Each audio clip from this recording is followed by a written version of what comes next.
से प्रेम किया, उसने किसी और से कर लिया। हाँ। अब बदले लेने की भावना और ये अंदर से जल रहा हूं और नहीं, एक ऐसा स्थिति आ गई है कि नहीं मतलब बाहर निकलना मुश्किल बदला तो बिल्कुल बिल्कुल गलत मार्ग है, बिल्कुल गलत मार्ग है। चुपचाप सह जाओ और अपनी गलती मानो, अपनी गलती मानो कि हम बिना पहचान किए, बिना परिचय किए इस तरह से दिल फेंक तमाशा देख डाला। नहीं तो किसी से प्यार करने के पहले कुछ दिन तटस्थ भूमिका निभाओ, देखो व्यक्ति का स्वभाव क्या है। केवल वो तुम्हारा शोषण करना चाहता है कि प्यार करता है? वो जो तुरंत हमारे आकर्षण में आकर तुरंत हैवी प्यार दिखाने लगे, समझ लो ये व्यक्ति प्यार नहीं कर रहा, ये केवल वासना का भूत है, अपने भूत मिटाना चाहता है, चाहे लड़की हो चाहे लड़का हो। हम प्यार करने के लिए कभी मना नहीं करते, लेकिन किसी एक को चयन करो और आजीवन निर्वाह करो, तब तो तुम्हारा प्यार पवित्र और सुरक्षित माना जाएगा। आज कल परसों नरसों, इसे जानते हो क्या कहते हैं? व्यभिचार। जो कई पुरुषों से संबंध रखे उसे क्या कहते थे हमारे समाज में? जो कई स्त्रियों से, वो क्या संबंध? आज इसे खिलवाड़ समझा जाता है। इसीलिए हमारे बच्चे और बच्चियों की बड़ी बौद्धिक स्तर की हानि हो रही। तो हमें लगता है कि आज हमारी जो समाज है, गर्लफ्रेंड बॉयफ्रेंड गंदे आचरणों की तरफ बढ़ रहे। फ्रेंड बनना कोई हम निषेध नहीं करते, दोस्त तो स्कूल में 50 होते हैं, नहीं होते, लेकिन दोस्त का मतलब व्यभिचार तो नहीं होता ना, दोस्त का मतलब गंदा आचरण तो नहीं होता ना। तो आप गंदा आचरण क्यों करते हो? दोस्त बनाओ, दोस्त तक रखो, और जब आपको इस कार्य में उतरना हो तो माता पिता को सम्मिलित करो और पाणी ग्रहण संस्कार करो, फिर जाओ गृहस्थी में आनंद लो। लेकिन अब ऐसा आधुनिकता चल गई है कि लिव इन रिलेशन चल गया है। वो पति वर्ण करेगी तो वो पति के साथ रह पाएगी, या ऐसा पुरुष पत्नी को अपने प्राण प्यारी मान पाएगा? तो अब जब ये नहीं होगा तो कलह अशांति और सब बढ़ता ही चला जाएगा। अब भोगों में सुख है नहीं। अब नए नए बच्चे जब भोगों में उतरते हैं तो सुखानुभूति होती नहीं है, तो फिर व्यसन करते हैं, ड्रग्स है, गांजा है, ये सब जीवन बर्बाद हो रहा है। तो आप लोग जैसे विज्ञ जन हैं, संभालो हमारी नई पीढ़ी को। महाराज जी, ये भी बहुत बड़ा कारण हो जाता है कि फिर शरीर को नष्ट करने का, कि अभी रहा नहीं गया, मानसिक तनाव से बाहर नहीं आ पाए, फिर बहुत नहीं, हम समझ रहे, हम उसमें घुस के समझ रहे। जैसे बच्चे बात करते हैं ना, तो इनके हम दिमाग में घुसते हैं, इनके दिल से दिल मिलाते हैं, तब छरछरा उठता है कि यार इसकी स्थिति क्या होगी, क्या हो। अब एक कोमल हृदय, मतलब सरल हृदय, चाहे लड़की को चाहे लड़के को, अब नई अवस्था है, अब उन्होंने दे दिया, अब वो तो जी जान से प्यार करता है, वो देख रहा है उसके साथ हंस रही, उसके साथ बात कर रही, अब वो कह रहा है तुम उसके साथ क्यों बात कर रहे हो? तो क्या तुमने हमें खरीद लिया है क्या?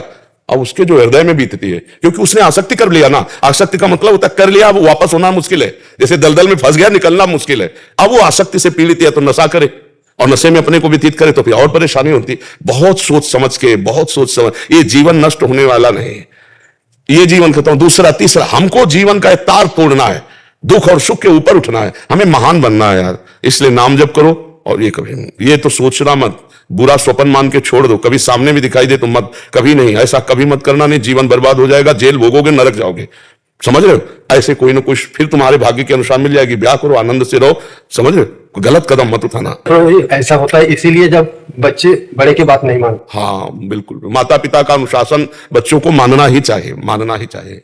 तो सर ये है कि मैं जिस ऑफिस में हूँ उसी ऑफिस में वो भी हैं।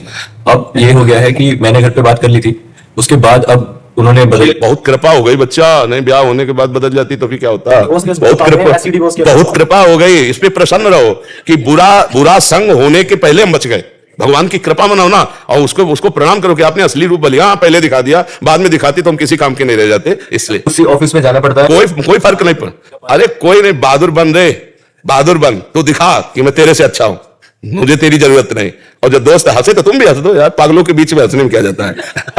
क्या जाता है? और उसको बुरा थोड़ी माना जाता है। मस्त रहो, जिंदगी को आनंदमय बनाओ। भाई हम सबसे प्रार्थना करते, हर परिस्थिति की काट है, परिस्थिति में मत डूबो, परिस्थिति को काट के आगे बढ़ो। ऐसी नहीं, ये कोई बेइज्जती है, उसकी माने वो दूसरी जगह जा रही, कोई बात नहीं भाई, तुम्हारे अपना स्वरूप दिखा दिया, हमारी कोई बात नहीं, हमारा भगवान देखेगा। कहीं ना कहीं ऐसा जोड़ लिखा होगा जो तुम्हें सुख देने वाला हो। ये आती तो दुख देती ना, आनंदित रहो, भगवान के भरोसे रहो और नाम जप करो, कभी कुछ गलत मत करना। उसको भी जब प्यार से देखो ना तो मन से प्रणाम करो कि अच्छा हुआ प्रभु ने आपका रूप दिखा दिया, नहीं तो पीछे मुझे बहुत धोखा होता। ऐसा किसी का हित, ये जैसे बच्चे सोचते हैं मेरी नहीं हुई तो किसी के नहीं होने देंगे, ऐसे लोग सोचते हैं ना, तो फिर वो क्या करते हैं? वो जेल से थे, वो भी जेल में जाते, वो किसी के नहीं होते, अपना जीवन बर्बाद और माता पिता परिवार को दुख, और इसके बाद वो जेल भोग करके फिर नरक जाना होता है। इसलिए कभी ऐसा, जैसे कुछ बच्चे ऐसे मूर्ख होते हैं कि वो ऐसे इधर उधर सब रूप का नाश करने के लिए, जैसे वो क्या कहते हैं उसको, हाँ अरे कभी नहीं बच्चा, कभी नहीं। और एक चीज बताएं, सच्चा प्यार तुम अगर किए हो तो प्यार का स्वरूप जानते हो क्या होता है?